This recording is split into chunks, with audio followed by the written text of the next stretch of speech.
Hi, welcome to Triggered Care. I'm Alex. I'm going to be trying out a new format for the vlogs where I just do a synopsis of the week, pick out the big events. I've noticed in my vlogs I kind of repeat stories and stuff, so I'm trying to cut down on that a bit. So, it is the 15th now, and I'm just going to talk about the last week a bit. I've been stuck in a flashback for about 3 days during this week that I was avoiding, and pretty much it just kept haunting my brain. I kept seeing images flash, but I would keep myself busy as much as I could with anything and everything.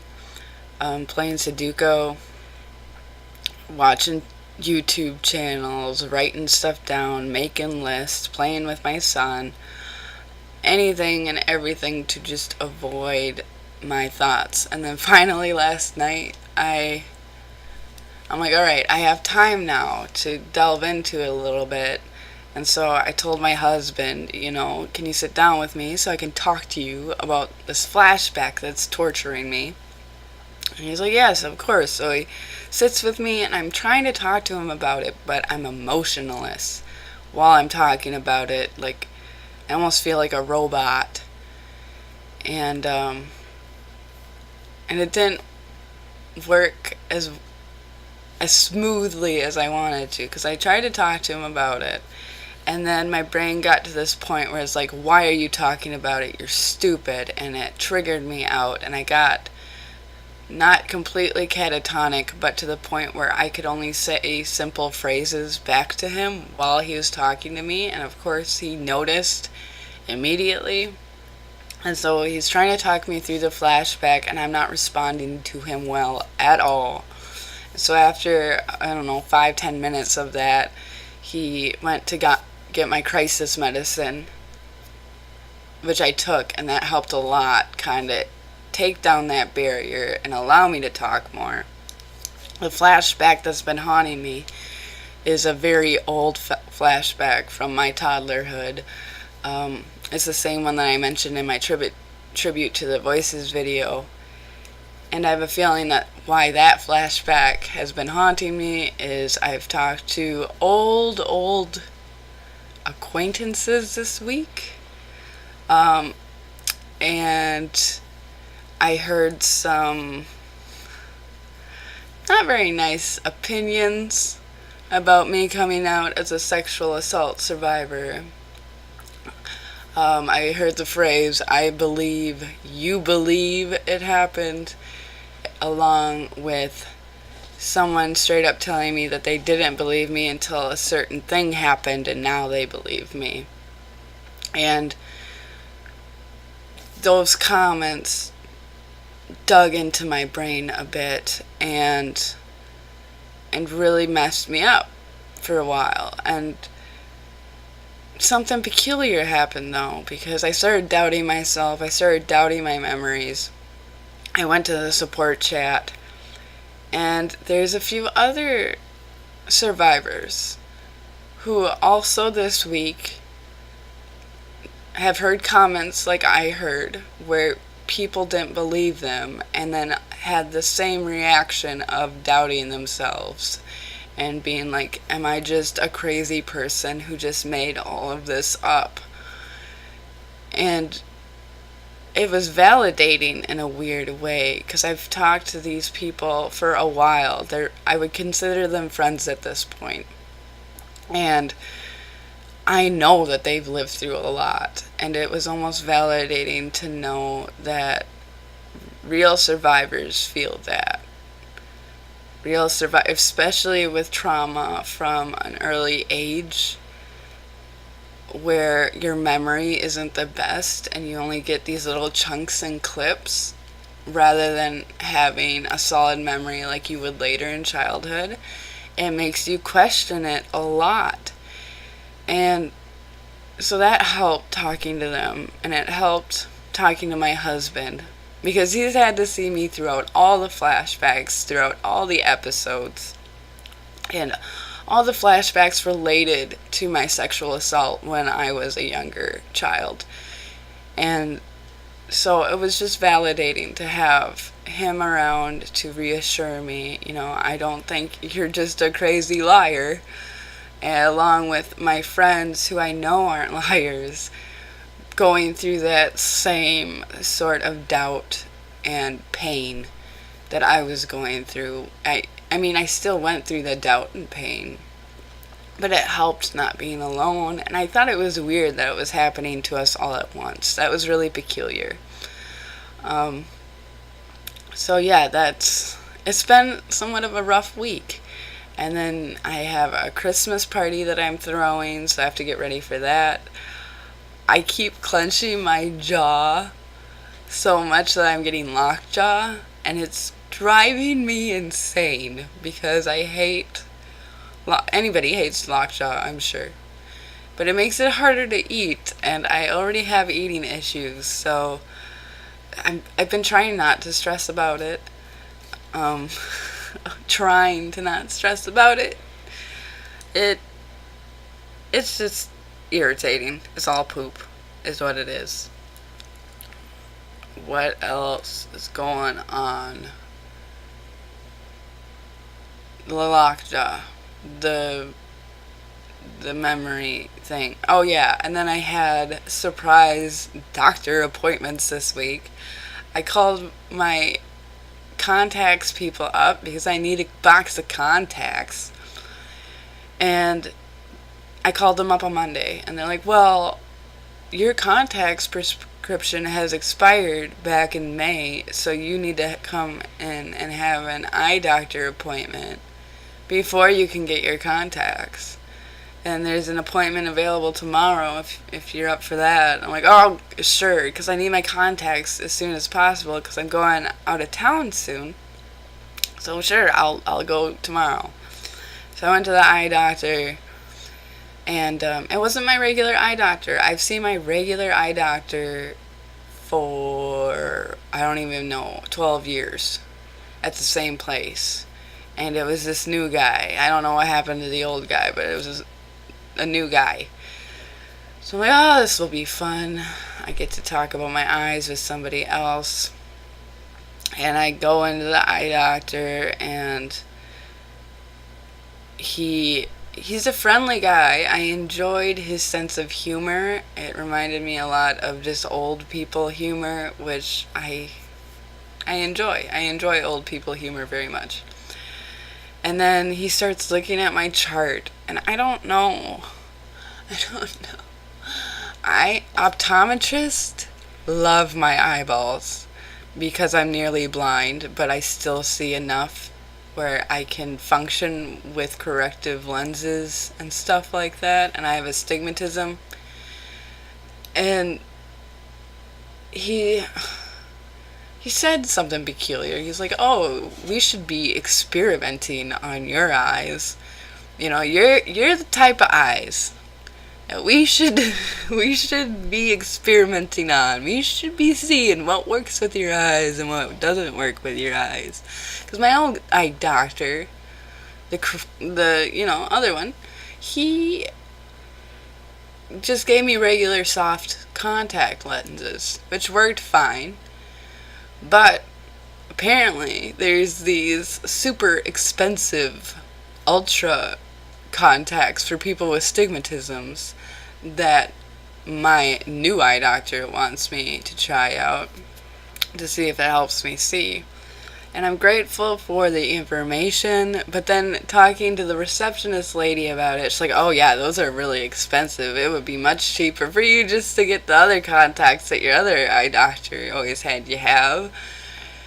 And I didn't even get to order contacts because he wants me to try out the samples before I decide if I'm going to get these special new contacts versus my old contacts. And to be honest, I'm a little curious. Maybe these new contacts will work better and make me feel like see better, because I see better with my glasses rather than with my contacts. Just a general rule of thumb. It's harder for me to focus with my contacts in than with my glasses on.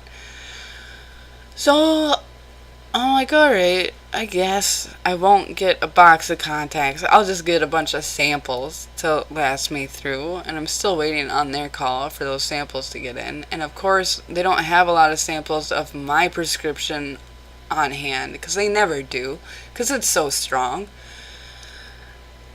And so I had that doctor's appointment, and then the next day, like a week and a half ago, I got a letter in the mail because they're reviewing my disability claim. And I sent them in all the paperwork and all the information about how many hospitals and doctors I've seen in the last 2 years. And then they sent me this letter saying, we got your stuff, but it's not enough information. So you need to see our psychiatrist or psychologist, whatever it is, in a town that's like 45 minutes away. And when I first saw that letter, I had like a panic attack a little bit. Like, oh my god, they don't believe that I have PTSD, even though since I was awarded disability, I have developed like 3 different stress disorders on top of PTSD. So I was freaking out about it. I talked to my therapist about it and asked her to come with me because I had to bring a witness to my craziness or whatever. And my therapist is like, yeah, I can go with you because she's the bomb. She's honestly the best fucking therapist ever. And so I'm like, okay, thank God my therapist can go with me. And so we go to this doctor's appointment, and I was so nervous.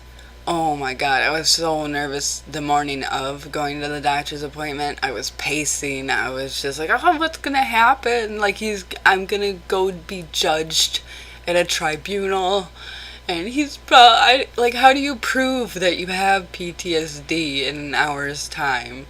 Like, I'm just getting super nervous. And so I get to the doctor's office, which was like in this weird strip mall. I thought it was going to be at the hospital. It was not at the hospital. It was at some weird strip mall. And I'm like, are we going to a warehouse? Like, what kind of psych is this? But I found his office, which was like this tiny little room in a strip mall. And I go in, I fill out the paperwork. My therapist gets there, and then when he comes out, he takes me first, and he's like, you wait here, and I'll come get you when I need you.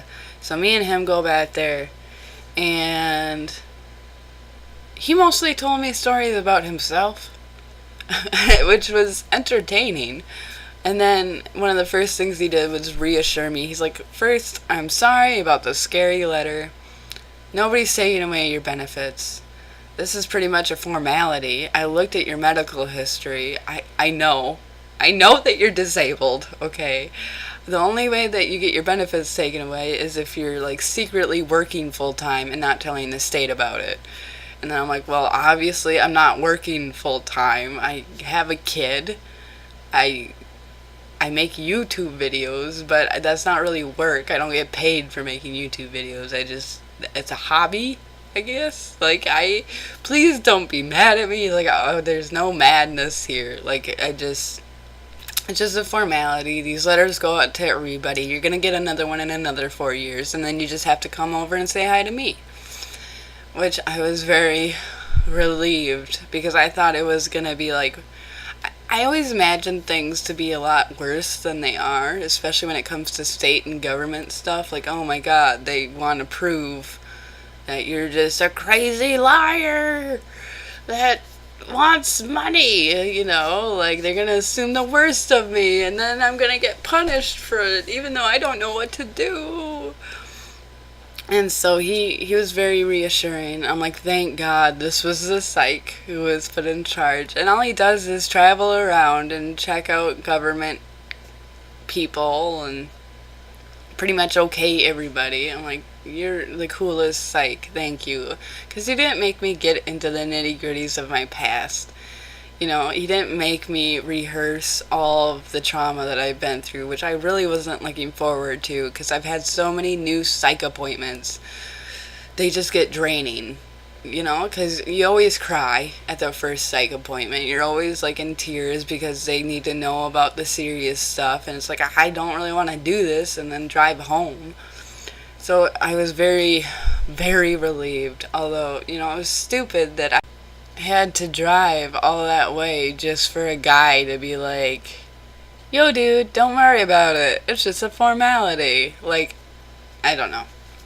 So, that was that doctor's appointment, which caused me so much stress beforehand.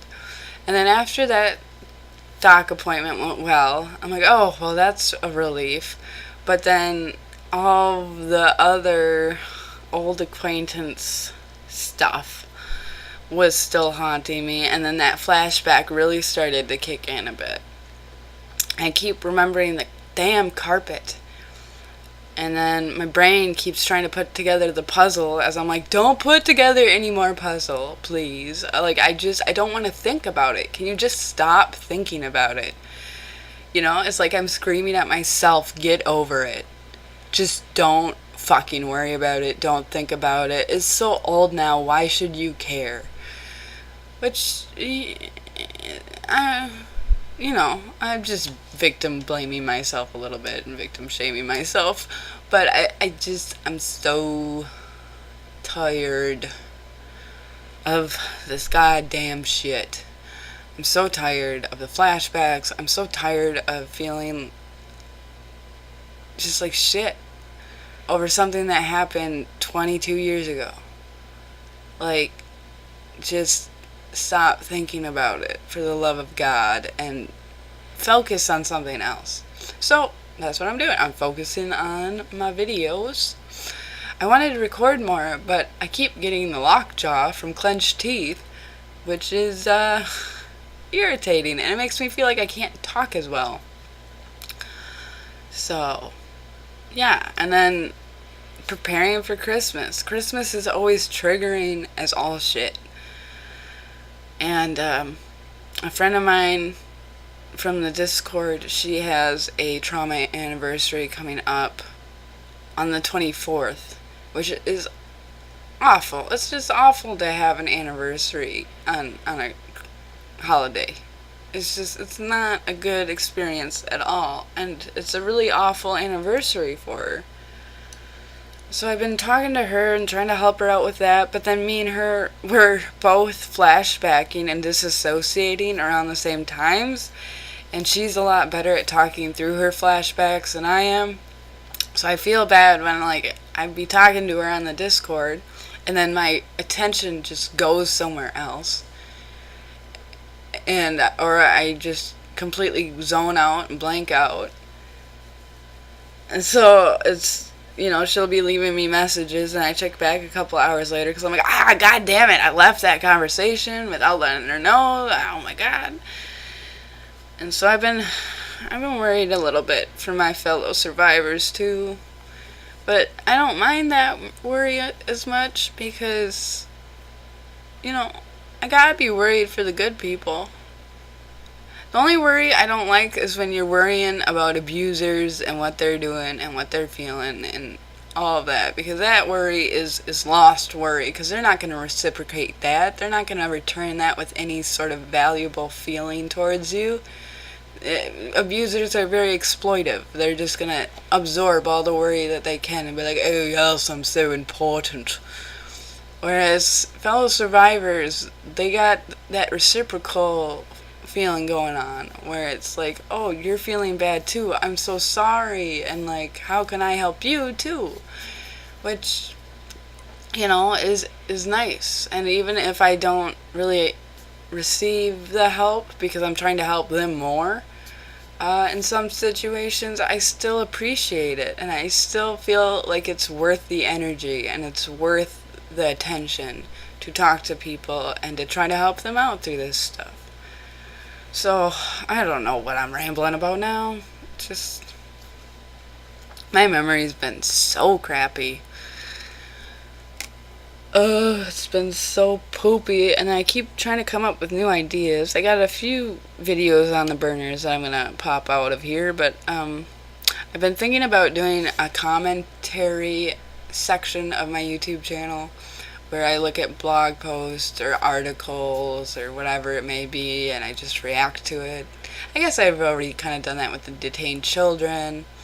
And if you guys have social issues that you want to talk about, let's get into it. Let's talk about some stuff.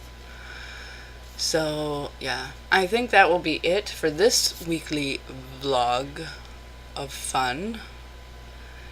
All the links are down below, along with my email, the Discord, the Facebook. Message me your story if you want. So, I hope y'all have a good one.